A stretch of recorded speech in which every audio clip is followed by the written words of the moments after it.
reference librarian at HSLS. So I'll leave it to Alana. Okay, thank you. Hello, everyone.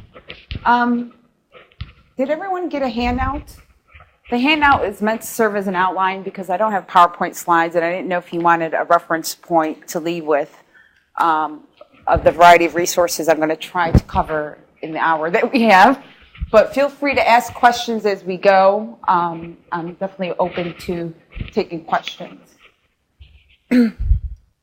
So this is going to be a live demo to the resources. What I'm going to start off with is the EBM resource pyramid. Have any of you looked at this before? It's the first thing listed on the handout. For those of you that have not, I'm just going to review it briefly. I won't go over everything on the pyramid, but I definitely want to show it because I think it's certainly a useful tool for yourself and anyone you're teaching, whether it's students or residents. If you go under more resources off of our HSLS webpage, the pyramid is located here. It was developed by faculty at one of the other libraries, and we've had permission to utilize their image. And what it does is it presents a pyramid with the various levels of evidence. And one thing that people have trouble with or might want to know more about, because they learn all about evidence medicine, but that is how to find the resources or what resources to use to find what. And that's what the purpose of the pyramid is. It's actually hyperlinked. So if you click on the systematic reviews, you're brought down to a section to resources where you might go to identify or locate systematic reviews. Let me go back to the top of the page. Let's say you're interested in identifying primary literature, such as randomized control trials or observational studies. This will then bring you to the resources. A lot of them are resources we subscribe to through the university here, but there are also free or internet-based resources integrated into the list. Are there any questions about this? Does anyone have any questions? I think that's all I want to show you about the EBM pyramid. Everyone okay with it? So some of these I'm going to cover a little further on, but not all of them, because again, some of them are free web-based resources. Now let me go back to the home page. So the next thing I'm going to cover is point of care products. On my list, I have up-to-date clinical evidence and ACP peer. I've kind of grouped them all together, whether it's filtered or not. I've just lumped them all together. I'm sure everyone's heard of up-to-date, and probably a majority of you have heard of ACP peer. And the other one that we subscribe to is clinical evidence. We also have First Consult, but that's going to be going away this year, just so you know. So I've only listed those three. They're all located under databases A to Z, and some of them are located here. Let's see. Let's go into ACP peer real quick. It's via StatRef.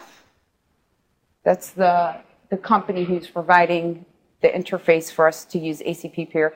I just want to point out there's also in the StatRef ACP Journal Club, which kind of summarizes or appraises systematic reviews that have been conducted, and they wrote up a summary of the systematic review.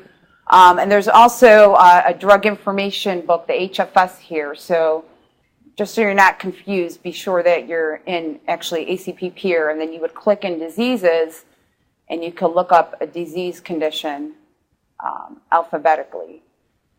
It's pretty good in that it makes it really clear as to what type of evidence they're using to support what they're stating in the monograph. They single that out right here. And they also, I believe, use grade the evidence as well. Are there any questions? Is there any resource anyone's wondering if we might have in terms of point of care resources? We don't have that much for PDAs. If anyone's wondering that, I think that's you'd have to do on your subscribe on your own. But we don't have any. First Consult used to have a PDA download, but again, that's going to go away sometime soon this year. Yeah. Well, this what's new applies to any studies or what have you that have come out relating to this topic since they, last updated or less published the monograph. Or are you referring to what's new up here?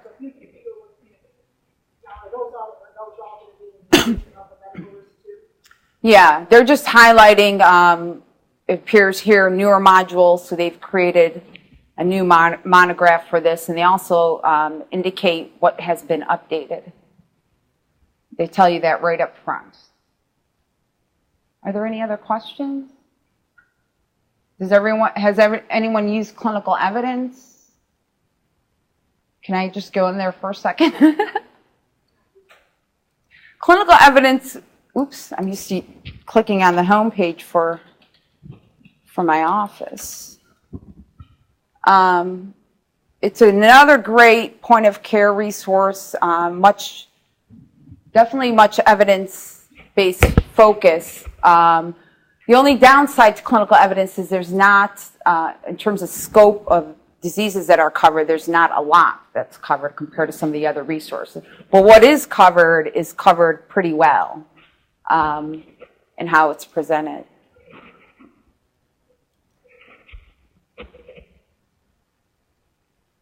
Hopefully we won't have issues getting in.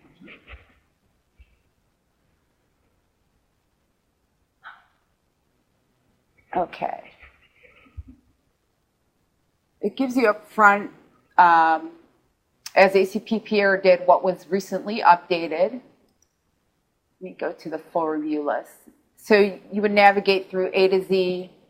Let's go into the asthma one in adults. I just want to present it real quick because it presents the information differently than UpToDate does or ACPPR.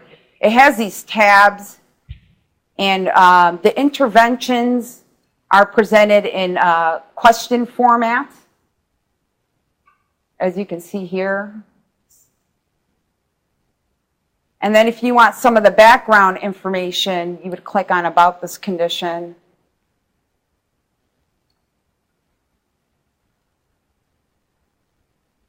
And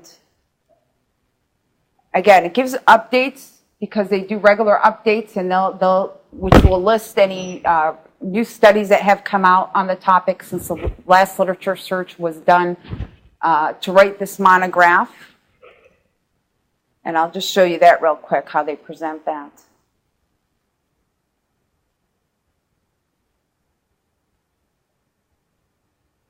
And it appears that they rate them as well. I have further details on the rating there. Well, this one. Okay. You have to click in the certain area that you're interested in. Okay, those are all new studies that came out that relate to this topic since it was last written, and then they have guidelines as well. Are there any questions? Most of these products do link to PubMed, and then you would use the HSLS button to, let me see if it'll take me to PubMed as I mentioned. This one does not have the HSLS button, but that's what you would use to get to the online version of the article. Okay, that's it for point of care products. Let me cover drug information resources. What do you all use for drug info? Do you have PDA products that you use or handbooks? Does anyone use any of the major databases such as Micromedics? Okay. So I have listed here on the handout several items. The first thing I'm going to show you is there's also a drug information guide that I created for people to kind of have more than one resource to locate information. It's under More Resources. If you go to Drug Information and go here to Drug Information Resource Guide, some may find this useful, some may not. It depends on how you like to find your information. But over to the left, let's say you're interested in, for example, retail costs. There's a list of resources here that you can go to for that, because there's oftentimes more than one place to go. You know, library resources come and go, or things disappear, so it's good to know more than one place to identify certain pieces of information. The FDA alerts and new drug approvals links are here. There's pill images. Let's say you're interested in pill images. Not only are they available through Micromedics, but you can find them in Access Medicine's drug monographs and the HFS drug information book as well. And then these links should take you directly to the resource. Okay? I just wanted to point that out. Since most of you know about Micromedics, I just want to show one thing in there. And that's, you probably already figured this out, but for those of you that have not, it searches multiple sub-databases within here, but if you want to just solely keep it within the Micromedics drug monographs, you could go to the select databases and uncheck all these other things. Because Martindale's is a book. There's another book in here. The Physician Desk Reference, that's a book. The drug deck system, that's the actual complete monographs for the drugs that you look up. Okay, so if you want to uncheck all and leave that just checked, you can do that. Let me show you Access Medicine, because I think maybe some of you are not familiar that there's actually a drug section in there.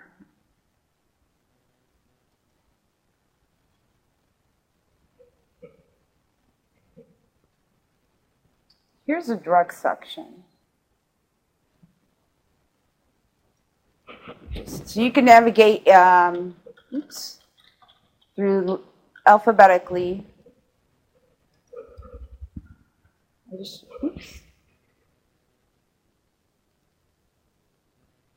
Sorry, I clicked on the wrong button. It gives you pill images that's up front, and then all the different subcategories, properties about a drug.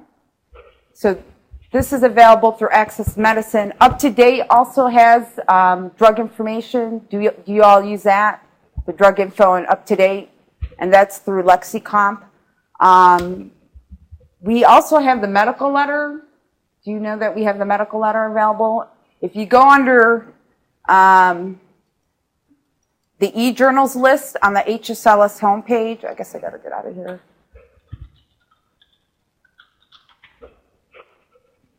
Journal articles, because it's considered a serial publication. HSLS e-journals, and go to M.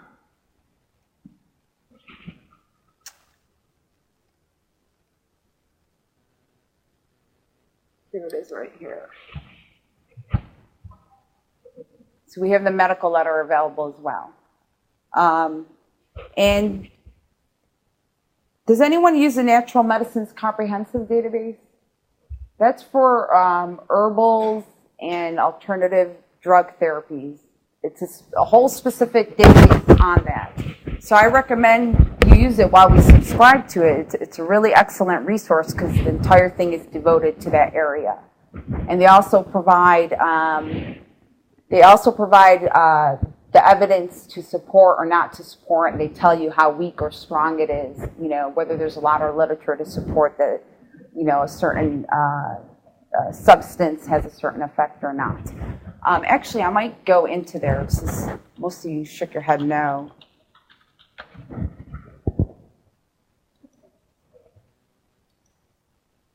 I remember I had like a resident that called and said they had a patient with a whole list of herbals, and they wanted, did we have something that they could look them up in? Micromedics does have herbal and alternative substances in there, and some of the other databases do, but this one's completely devoted to that.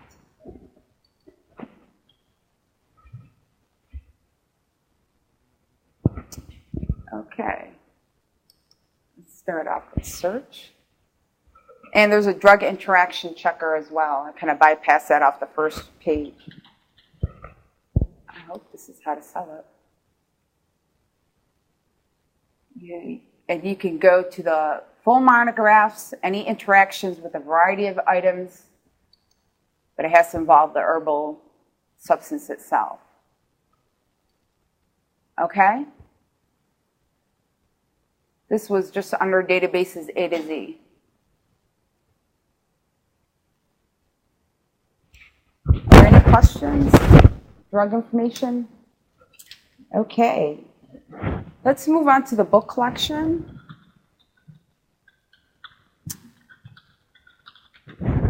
Just real quick, under books is where is one place you would go to access it. We have hundreds and hundreds of books available online, and there's a variety of ways to get the information you need through these books. We actually have a full text search option, which searches the entire contents of each book for whatever term you provided. So you could get like hundreds of results if you use this. There are some instances where you're not sure perhaps what type of book, what you're looking for would be in. And that would be an instance you might use this for. But it's essentially like scanning through all the pages of all these online books. So sometimes the search can take, it can seem clunky or take a little while because it's actually doing that. It's scanning through all the entire contents of a book. Let me type in, I don't know. And it can be a little challenging to search here because you're just going to get stuff all over the place.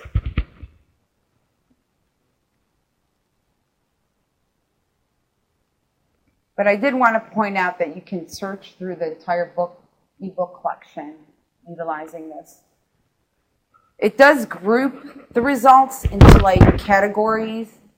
Over here to the left, you'll see like different categories, and sometimes that'll help you narrow down to where you want to go.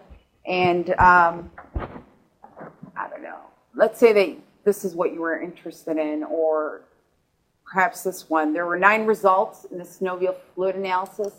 You could click here, and sometimes there's subtopics, or if you click on the particular cluster, it'll bring up, the name of the chapter, the name of the book, etc., and then you would go into the book.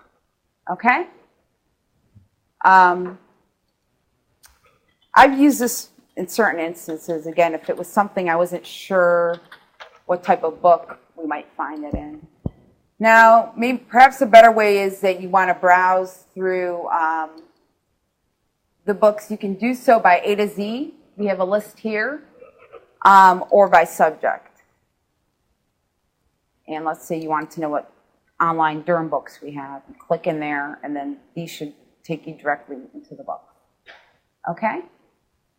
The other thing I have on the handout is book collections. I just use that term to describe it. But have you all seen the books in Access Medicine?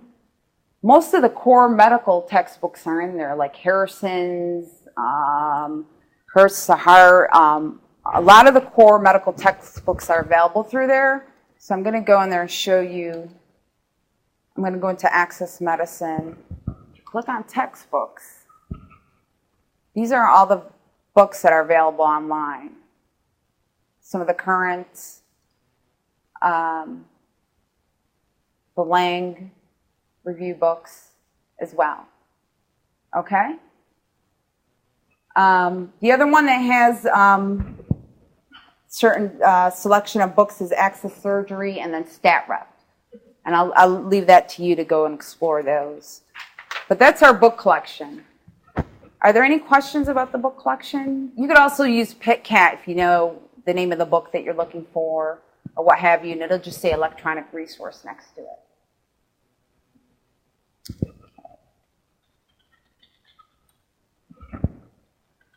Should have saved this as a bookmark. I'm going to have to type it quite a bit.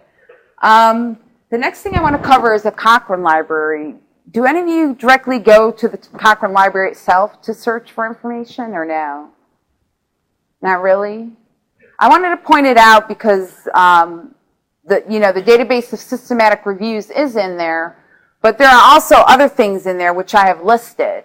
And I think some people tend to get confused when I'm showing them the Cochrane Library. So The Cochrane Library actually has all of these sub-databases within there, and then the database of systematic reviews, the one that has the Cochrane systematic reviews, is just one subset that's in there.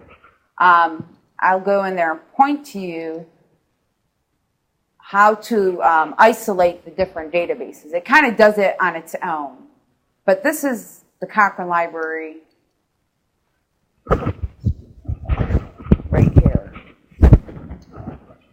Somebody have a topic? Okay, let me just do pancreatitis. I didn't have predetermined topics for this.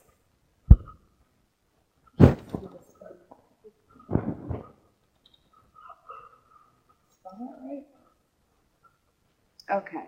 Usually the first set of results that are presented are what comes from the Cochrane Database of Systematic Reviews. So there were 15 hits for pancreatitis here. And that's the first display here. But if you look further over here, there are other results that were retrieved. And those would correspond to the list of databases I have here.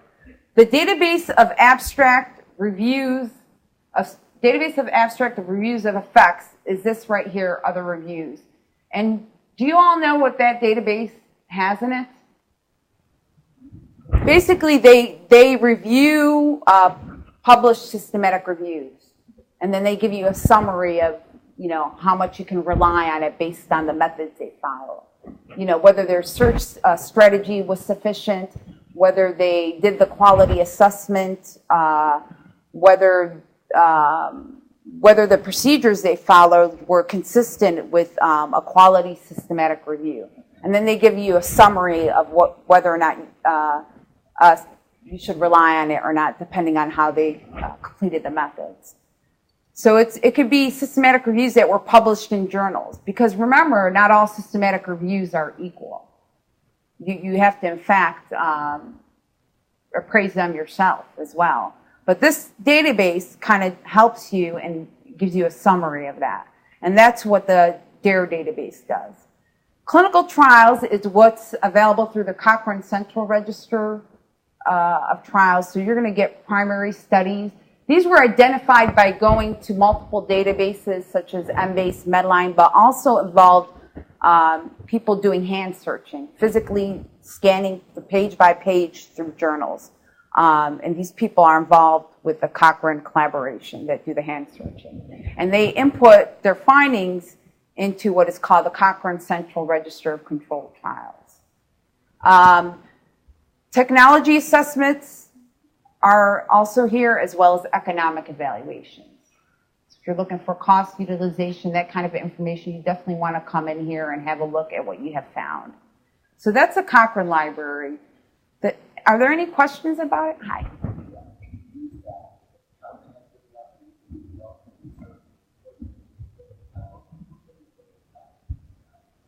No, in fact, I wouldn't say that about any single resource. Yeah, I think it does a good job because for example, the technology assessments, they retrieve the studies or the reports from multiple databases, from multiple agencies and organizations, but you can't, just as a general rule, you shouldn't solely rely on one resource to indicate that it's comprehensive. Yes?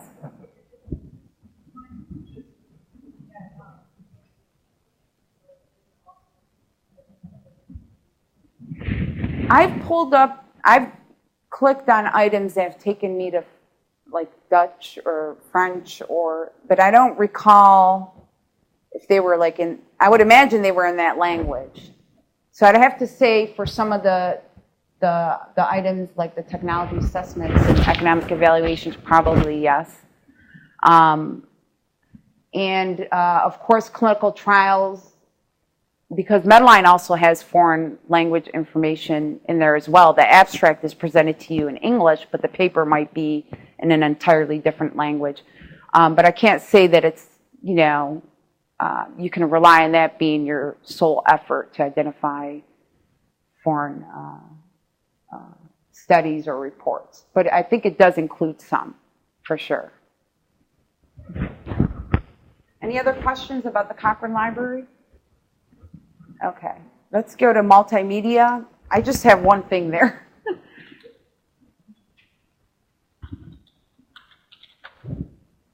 I don't know. Oops, I think I went to the wrong page. I'm missing a W.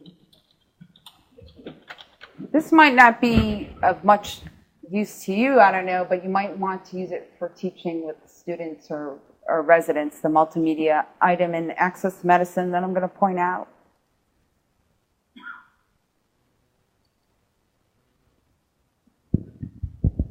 Okay. Here's video and audio. I just wanted to point out, like for auscultation, you know, pulmonary exam and cardiac exam, they have clips that you can listen to. These are for imaging here, but if you scan down, because I think we're in cardiac, let me specifically click on cardiac.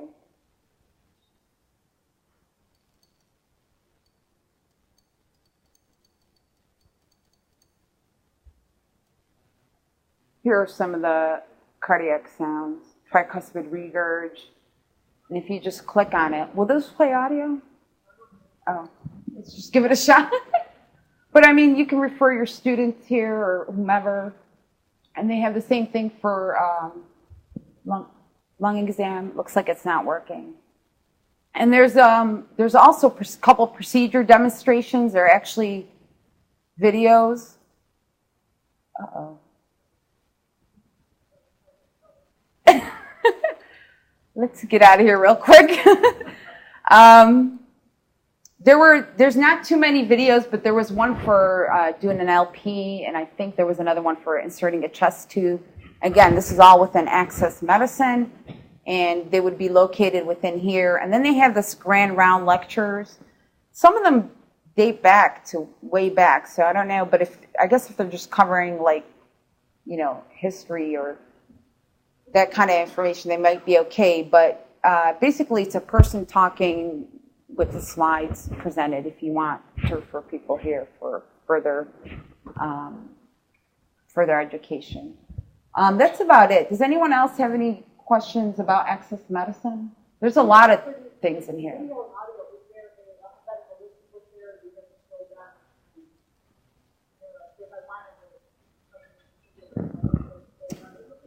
You know, I think you have to go into the subcategories, or if you did a search, it might be presented in the search results. I know it's kind of annoying to have to scan through here to try to get to the heart sounds. How are we doing with time? 12:34. Okay. So that's the multimedia component. You can also, for videos or audio items, you can find them through PicCat, which is the library's catalog, if you're searching on your topic.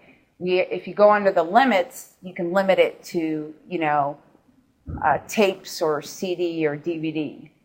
And that's a shortcut way to get to those items. The next thing I want to cover is clinical queries.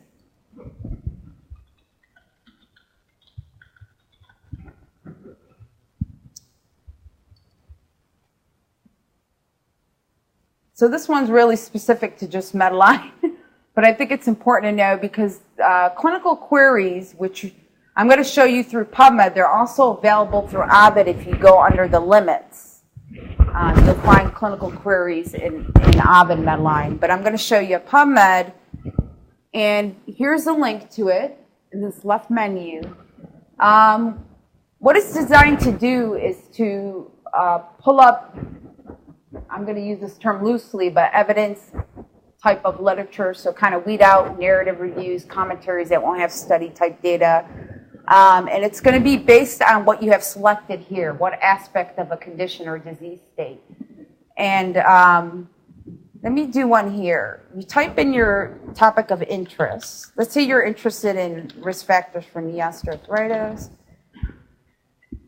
I'm going to click on etiology, and you hit go. And if I scan through it, give you time to scan through the titles, you're going to see that there are No, they're pretty relevant, and they're actually going to be primary studies that relate to etiology or risk factors. But let me explain what's going on. The clinical queries, it's located here to the left. PubMed. Yeah, left. Oh, you mean for initially? Yeah. Correct. So I want to show you this filter table here so that you can see what's happening. These are actually search strategies that have been tested, and they're built into this clinical queries search box, and then the actual search strategies combined with your topic. So when I did etiology, did I have narrow? I had specific narrow, the button for that checked.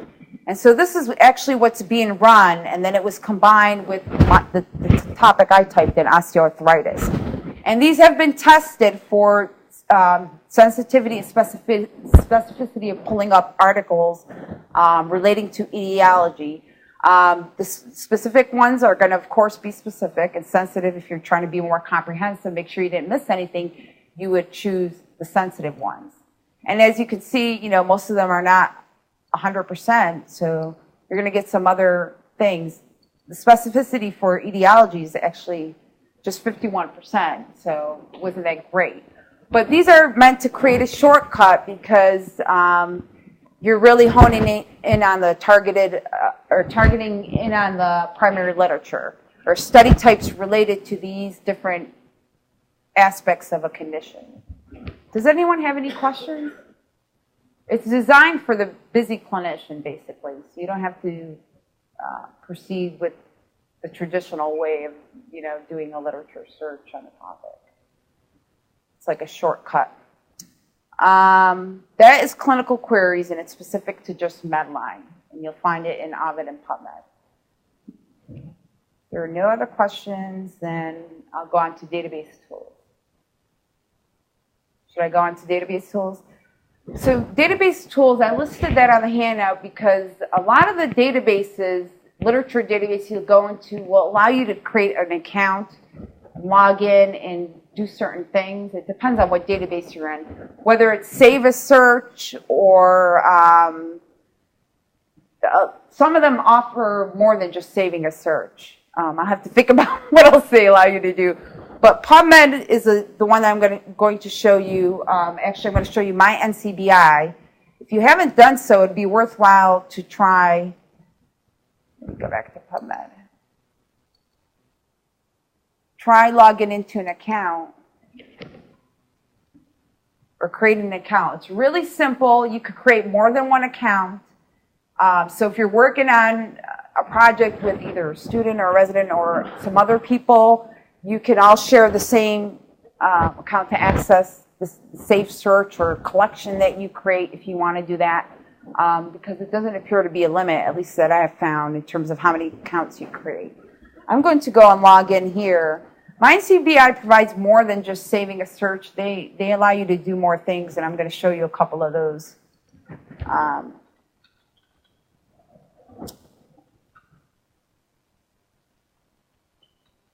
Log in here.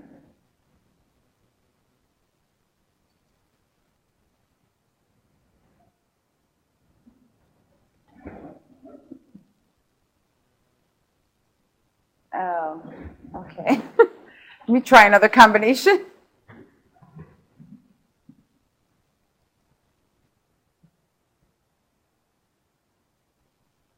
Okay, so this worked. I'm logged in. And this is what, once you log in and you've created an account, right up front, your saved data is presented. You can save searches, and that's what these are here, or you can also save collections. So most of you probably know what saved searches are. It's the search strategy you input into the database the day you saved it.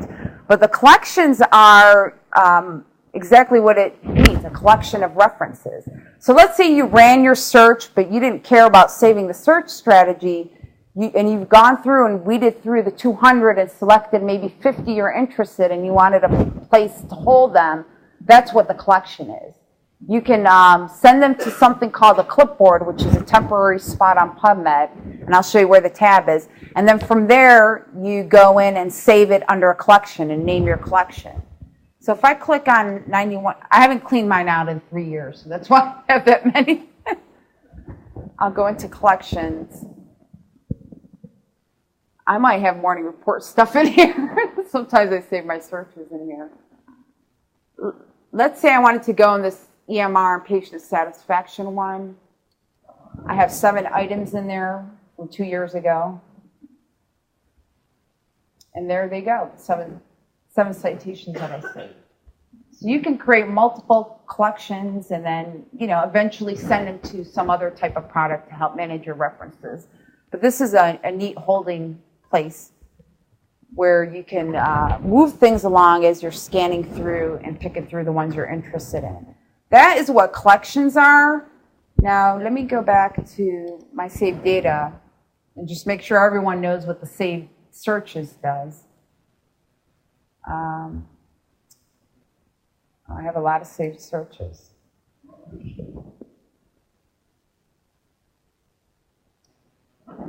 God, I'm going to do the OA prelim one. That's not the real one, but this was an osteoarthritis search. You click on it, it'll rerun the search. And it also, if you go to the history tab, you'll see your search history, but this one was a special one, so usually your searches aren't this long. But you'll have your search history in there, but it would have updated it the date you run it. So it would have included all newer items. Now let's say you've already gone through the items that you did get in your search the first time you saved it, and you're only interested in seeing what was new. Well, MindCBI allows you to do that as well. Let me go back, and I'll show you how to do that.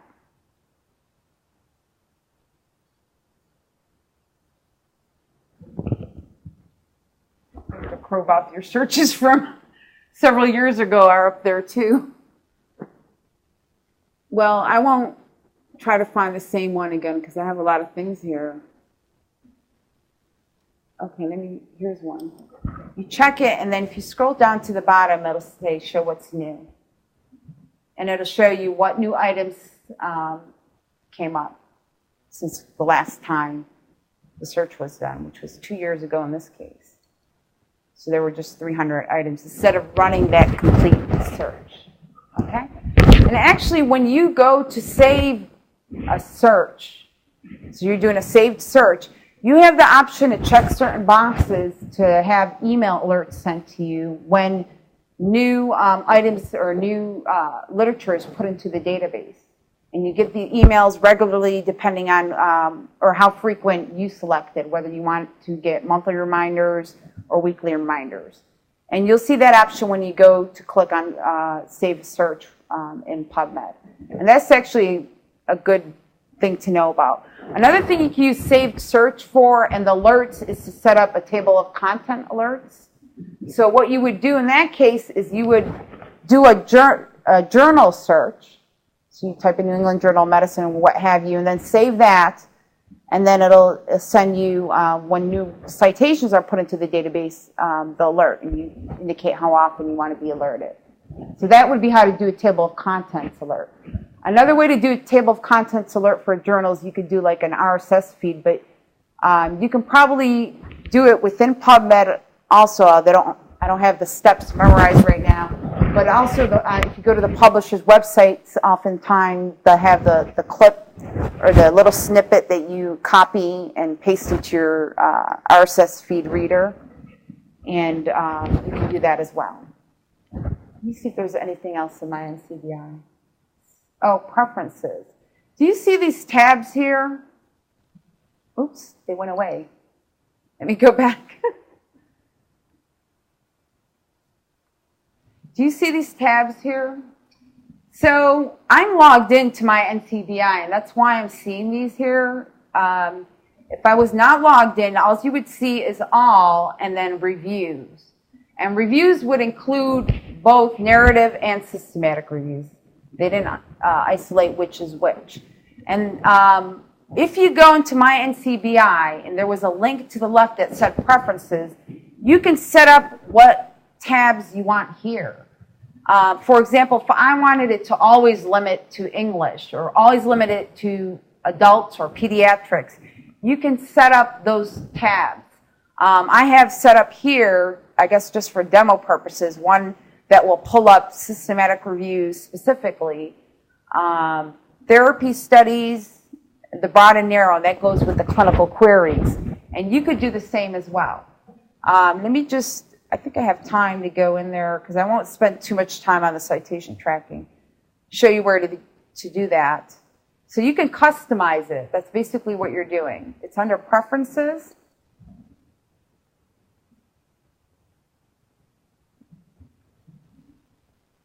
Okay. And, oh, I'm sorry, it's under search filters.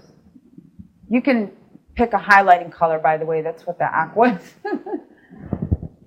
And it's explaining to you how to do it here. This one's showing you that it's isolated French articles and published in the last 30 days. You could do that as well.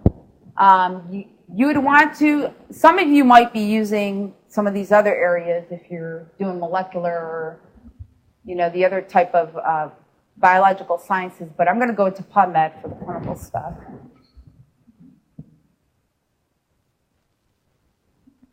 And this is what I have checked here, but you can browse filters and then select the ones you want. I feel like this is kind of moving slow, the internet connection. Next, go to properties. Okay, and then here are some, if you were interested in the clinical queries, remember there was therapy, etiology, et cetera, you can create tabs for those specifically, and then here are some of the other ones. Okay? That's how you would set it up. Are there any questions? Yeah. They would stay. It's in your, I mean, if you knew you were going to do another search, you can go back into your account and then change them again. But yeah, maybe you can do more than one account, and then, you know, when you do this kind of search, you want to isolate this, you know, or have this filter and that filter. That would be one way to do it. But keep an eye out, you know, if you're using other databases, keep an eye out for other customizing options or accounts you can create. Usually they say sign up for an account. My NCBI is probably one of the ones that allows you to do all these different things like setting up filters, but a lot of the other ones do let you save searches so you can get back to your search results later on if you don't have time to complete. Or if you can, so if you want like a reference point as well. So I would recommend to look out for that, or if you have a question, simply email me and I'll be able to help guide you through that. We have about 10 minutes. I'm going to try to whip through citation tracking. Does anyone know what I mean by that term? It's not an official term. I think it's citation tracking. No, not really. Okay. Yeah, like I said, it's not an official term. I think maybe I made it up. But there are a couple of resources that will allow you to input a citation, you know, a citation to a paper or what have you, and then see who has cited that paper, and that's what I mean. Also, some of these resources not only let you see who cited the paper, but you could also see what references were used in that paper, in other words, cited in that paper. And this can help you, depending on what type of project or what type of reason you're doing your literature research, and possibly finding additional literature on your topic through finding related items, or if you simply wanted to see, you know, set up an alert to see when your paper gets cited, you can do that as well. There's a lot of different reasons to use this, and I just wanted to show you the resources we have available for it. I would recommend using both because you never know which one you'll ever have. Most institutions just have one or the other, not both. And we have two of the major resources that allow you to do this. One is called ISI Web of Science, and the other one is called Scopus. So if you think you're going to use them, I would recommend learning how to use both. Okay? Um, I'll go into iSci Web of Science real quick.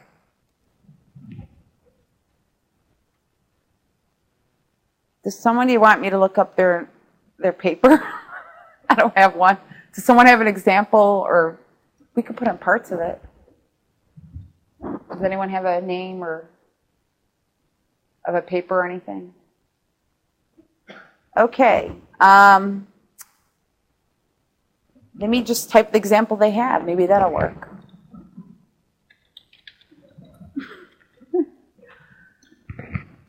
So you would input the information. I'm going to show you how to look up a particular paper and see who cited it. And I'm sorry, I didn't have an example ready, so I'm using, hopefully no, I won't do 1940. Let's do 1999. Hopefully O'Brien published something in 1999. You would put the name of the journal here, but you need to look up the abbreviation list they specifically use and put that there. Since I'm not going to do that, I'm going to pull up a lot of things. What did it say? Okay.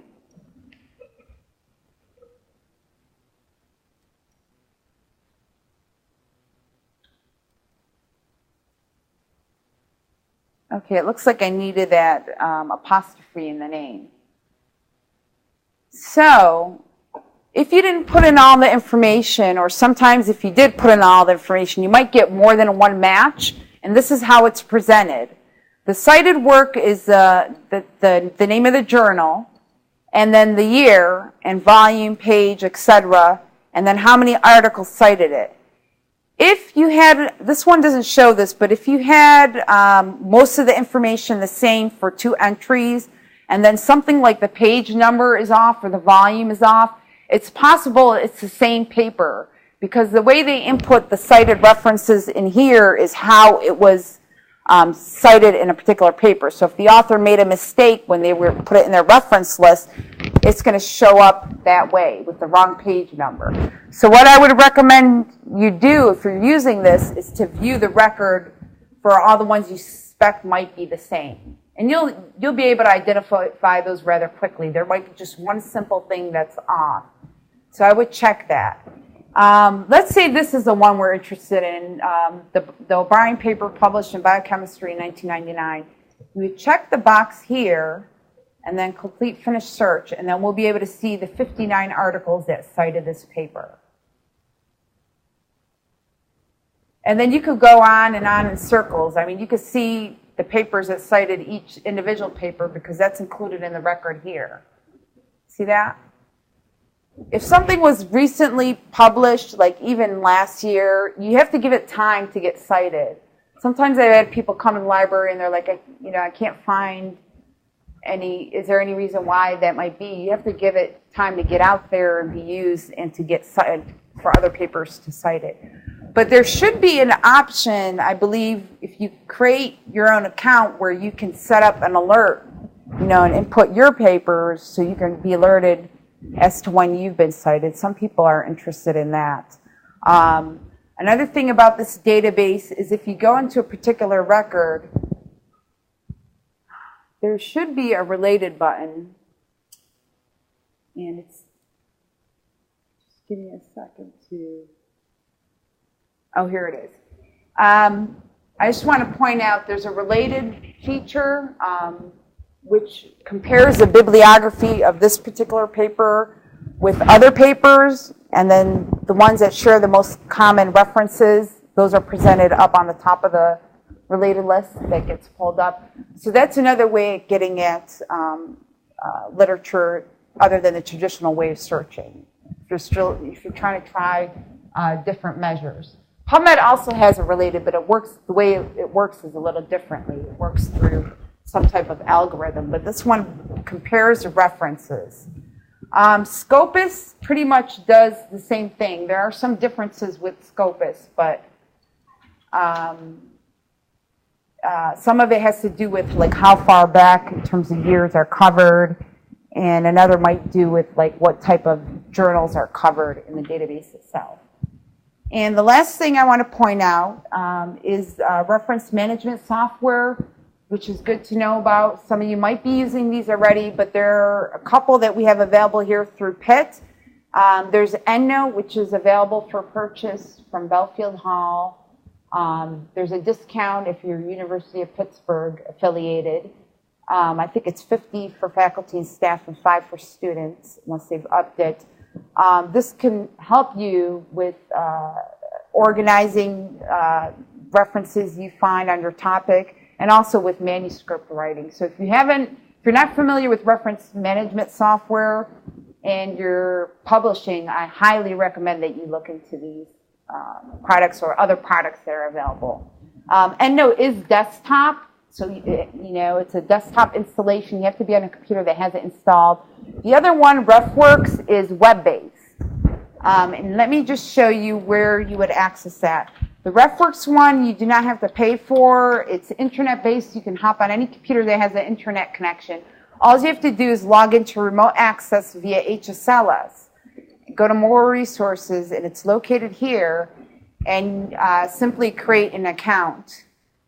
And you have the ability to create more than one account. There's, to my knowledge, no limit. So again, if you're working on projects with other people and you want to keep one account for your own research and create another one for a project you're collaborating with others on, and share the password, you can do that as well.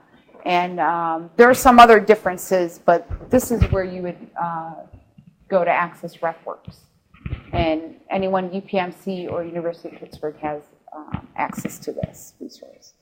I think that's it. Does anyone have any questions or is wondering about any resource we might have that I didn't cover?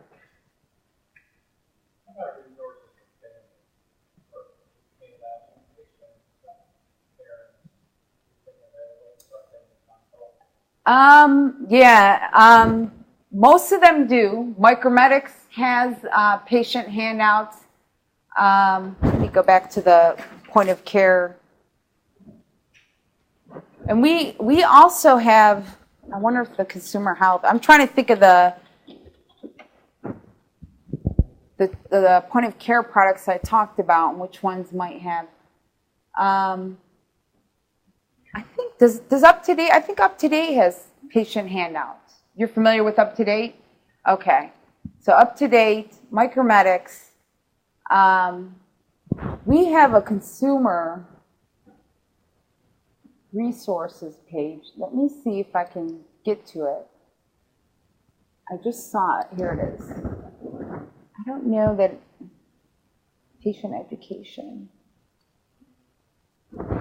Let's see if it'll take us to directly to any handouts. But we have an entire portal for consumer health that was designed specifically to retrieve consumer information.